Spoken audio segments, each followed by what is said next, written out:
Et salut à toi, bienvenue dans ce nouvel épisode du podcast Nourris ta santé. Aujourd'hui, épisode je pense assez rapide parce que je pense qu'il n'y aura pas besoin de beaucoup d'explications car au final ça va surtout être une révélation ou du moins un rappel. Je vais te parler de 3 éléments que tu oublies qui font que toutes tes valeurs, donc tout ce que tu traques au niveau des calories, des macros, etc. est totalement faussé et que donc tu peut-être stagnes dans ta perte de poids ou peut-être prends du poids alors que tu veux en perdre. Bref, ça met tout en l'air.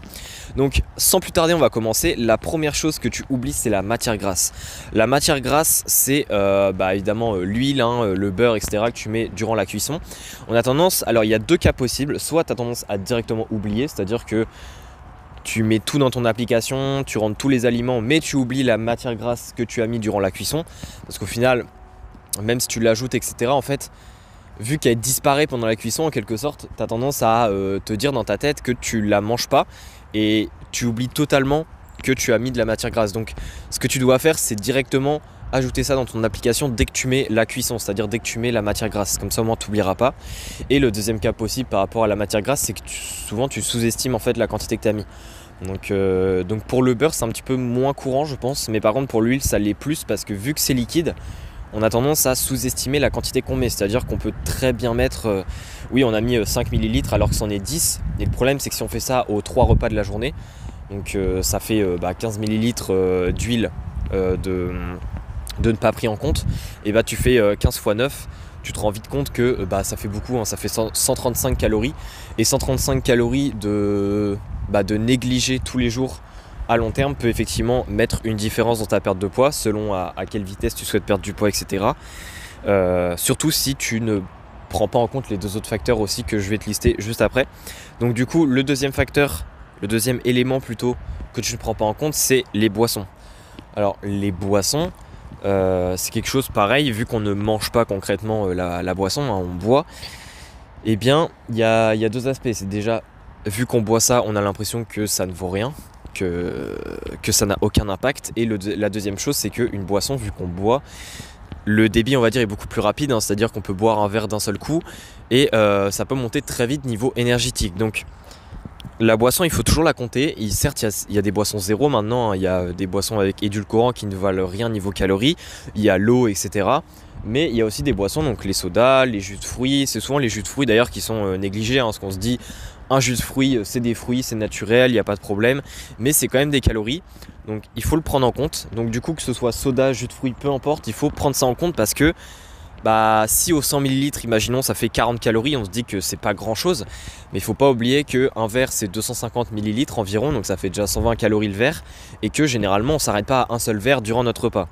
Donc ça, c'est le deuxième élément à ne surtout pas négliger. Et enfin, le troisième élément à ne surtout pas négliger, c'est les sauces. Alors les sauces, moi je suis un grand fan de sauces personnellement, parce que j'adore quand les repas ne sont pas secs et qu'il y a...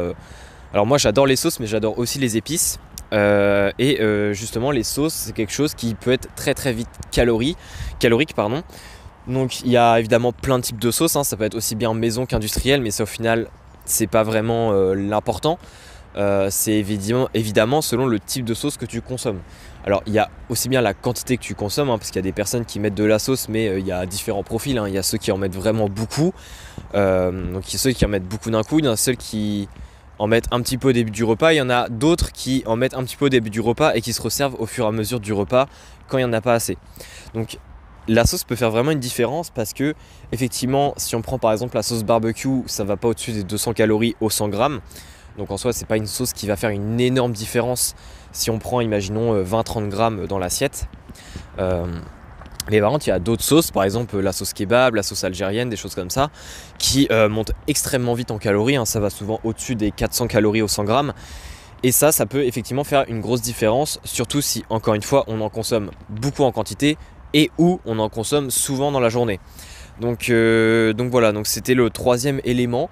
Alors, en fait, l'idée, c'est ici que tu te rends compte de ces 3 éléments-là, parce que si il y en a un, voire plusieurs que tu négliges, ça peut effectivement faire une très grosse différence dans ta journée. Ça peut presque, dans certains cas, aller à 500 calories de différence de ne pas pris en compte dans la journée. Et ça peut carrément détruire, on va dire, un déficit calorique, voire transformer un déficit calorique en surplus calorique. sans même que tu t'en rendes compte. Donc j'espère que cet épisode t'aura plu. L'idée c'était de rester assez synthétique, de rester assez rapide. C'était plutôt pour te mettre 5 minutes de podcast dans la tête de façon à ce que tu te rendes compte des choses et que tu fasses, que tu corriges tes erreurs si tu en as fait. Et puis on se dit à la prochaine. Encore une fois, si tu veux améliorer tes performances sportives grâce à l'alimentation, n'hésite pas, il y a l'outil BDO que je propose qui est dans la description du podcast. Je pense que ça pourrait te plaire. Et sinon, on se dit à la prochaine pour un nouvel épisode. Allez, ciao!